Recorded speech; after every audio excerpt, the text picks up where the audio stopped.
মুর্শিদাবাদে ইটভাটা মালিকদের প্রথম জেলা সম্মেলন, সমস্যা সমাধানে উদ্যোগী সংগঠন। মুর্শিদাবাদ জেলার ইটভাটা শিল্পকে ঘিরে নানা সমস্যা ও সম্ভাবনার কথা সামনে রেখে চার চাকার জগতে আলোড়ন সৃষ্টিকারী সেকেন্ড হ্যান্ড শোরুমের নাম SM কার বাজার। আপনি কি খুঁজছেন আপনার স্বপ্নের চার চাকা? কোথায় পাবেন দামে সস্তা, মানে ভালো, বিশ্বাসে একদম নির্ভরযোগ্য? তাহলে আর চিন্তা কিসের, চলে আসুন SM কার বাজারে। এখানে পাবেন আপনার মন পছন্দের ঝকঝকে সেকেন্ড হ্যান্ড গাড়ি, সাথে আছে লোনের সুবিধা, এক্সচেঞ্জ অফার, সহজ EMI ব্যবস্থা।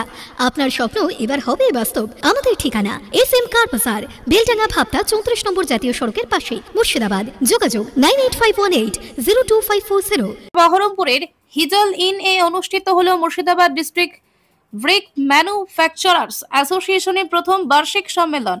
এই সম্মেলনে উপস্থিত ছিলেন জেলার প্রায় 200টি ইটভাটার মালিক ও প্রতিনিধিরা। সভায় উঠে আসে একাধিক গুরুত্বপূর্ণ বিষয়। অবৈধভাবে গড়ে ওঠা ইটভাটাগুলোকে সরকারি নিয়ন্ত্রণে আনা, খালবিলের মজে যাওয়া মাটি সহজে উত্তোলনের ব্যবস্থা এবং পারমিটের মাধ্যমে কয়লা সরবরাহ নিশ্চিত করা, এই সমস্ত ইস্যু নিয়েই আলোচনা চলে দীর্ঘক্ষণ। বক্তারা জানান, ইটভাটা শুধু ব্যবসা নয়, হাজারো শ্রমিকের জীবিকার ভিত্তি, তাই সরকারি সহায়তা এবং নীতিগত নিয়ন্ত্রণ অত্যন্ত জরুরি। সভায় উপস্থিত ছিলেন রাজ্য সংগঠনের প্রাক্তন সভাপতি শ্রী যোগেশ আগরওয়াল, সহ সভাপতি শ্রী সুদেশ ভাবনানি ও প্রাক্তন কর্মকর্তা শ্রী উত্তম রায়। সভাপতিত্ব করেন জেলা সংগঠনের সভাপতি নাজিম উদ্দিন সরকার এবং সভা পরিচালনা করেন সম্পাদক মোহাম্মদ ইয়াসিন শেখ। সম্মেলনে সিদ্ধান্ত নেওয়া হয়েছে, আগামী দিনে রাজ্য সরকারের সঙ্গে সরাসরি আলোচনার মাধ্যমে ইটভাটা শিল্পের যাবতীয় সমস্যার স্থায়ী সমাধান খোঁজা হবে। সভা শেষে অংশগ্রহণকারীরা এক বাক্যে জানিয়েছেন, এই ঐক্যই আমাদের শক্তি। ইটভাটা শিল্প বাঁচলে বাঁচবে গ্রামীণ অর্থনীতি। Bureau report, Bartabahi news. Murshidabad district brickfield manufacturer অ্যাসোসিয়েশনের প্রথম বর্ষ আমরা AGM করছি বহরমপুর জেলা পরিষদ ভবনে। আমাদের কর্মসূচি হচ্ছে যে আমরা আগামী দিনে আমাদের এই সংগঠনকে উত্তরোত্তর এবং সৎ এবং নিষ্ঠার সহিত এগিয়ে নিয়ে যাব, এটাই আমাদের কর্মসূচি। হঠাৎ আমাদের নতুন সংগঠন, জেলাতে অনেক সদস্য এবং ছোট সংগঠন হলে একটু মোটামুটি ভালো হবে। সংগঠনের কাজ করার সুবিধার্থে আমরা এই সংগঠনটা নতুন গঠন করেছি।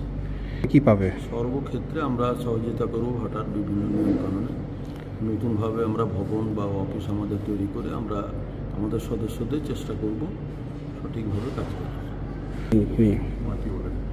সরকারের কাছে আমাদের আবেদন, আমরা দীর্ঘদিন থেকে আবেদন করে আসছি যে খাল বিল মজে যাওয়া যেসব, সেখানে আমাদের রয়্যালটি নিয়ে আমাদের মাটিটা সাপ্লাই দেওয়া এবং এর মাধ্যমে পারমিটের মাধ্যমে আমাদের কয়লা সরবরাহ, এটাই আমাদের সরকারের কাছে দাবি। আপনার পরিচয়? আমি জেলা সংগঠনের ম্যানুফ্যাকচারার সংগঠনের সভাপতি নাজিম উদ্দিন সরকার। কি ছিল আমাদের কর্মসূচি? আমরা মুর্শিদাবাদ জেলায় যে নবগঠিত যে সংগঠন Murshidabad district brick manufacturers association, তার প্রথম বর্ষ সাধারণ সভা জেলা পরিষদ অডিটোরিয়াম হল হিজল ইনে অনুষ্ঠিত হচ্ছে। এটাই আমাদের কর্মসূচি। নয়, একটা বড় সংগঠন, একটা জেলা, বড় জেলা। সরকার যেমন প্রশাসনিক কাজের সুবিধার্থে জেলা ভাঙে, মহকুমা ভাঙে, আমরাও আমাদের সংগঠনের কাজের সুবিধার্থে মেম্বাররা যাতে অনেক ইজি অ্যাক্সেস করতে পারে, আমাদের সঙ্গে যোগাযোগ রাখতে পারে, সেই ব্যাপারেই আমরা নতুন করে তৈরি করে এগিয়ে নিয়ে যাচ্ছি। কারা আছে আমাদের পাশে? সাধারণ সদস্যরা আছে। সব জায়গায় সংগঠন মানেই হচ্ছে সাধারণ সদস্যদের নিয়ে। ইট শিল্প মালিক যারা, তারা আমাদের সঙ্গে আছে।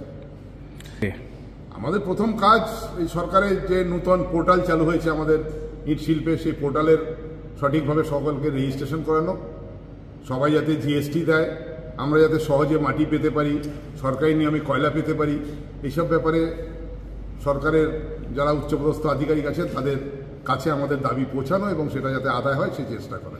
বিশেষ করে সরকারের কাছে আবেদন রাখবো যে পশ্চিমবঙ্গ সরকার, আমাদের মুর্শিদাবাদ জেলায় কোনো শিল্প নেই, একমাত্র শিল্প ইট শিল্প, সেই শিল্প যাতে বেঁচে থাকে, এর সঙ্গে জড়িত বহু মানুষ যারা জীবিকা নির্বাহ করেন, তাদের যাতে জীবিকা নির্বাহ হয়, আগামীতে আমাদের ব্যবসার আরও শ্রীবৃদ্ধি ঘটে, সরকারি নিয়ম মেনে আমরা যাতে করতে পারি সে ব্যাপারে সহযোগিতা চাই। কতজন সদস্য আছেন আপনাদের? আমাদের সংগঠনে প্রায় 200 জন সদস্য আছে। আপনার পরিচয়? আমি বিষ্ণুবাবু দাস, আমি এই সংগঠনের একজন কার্যকরী সদস্য।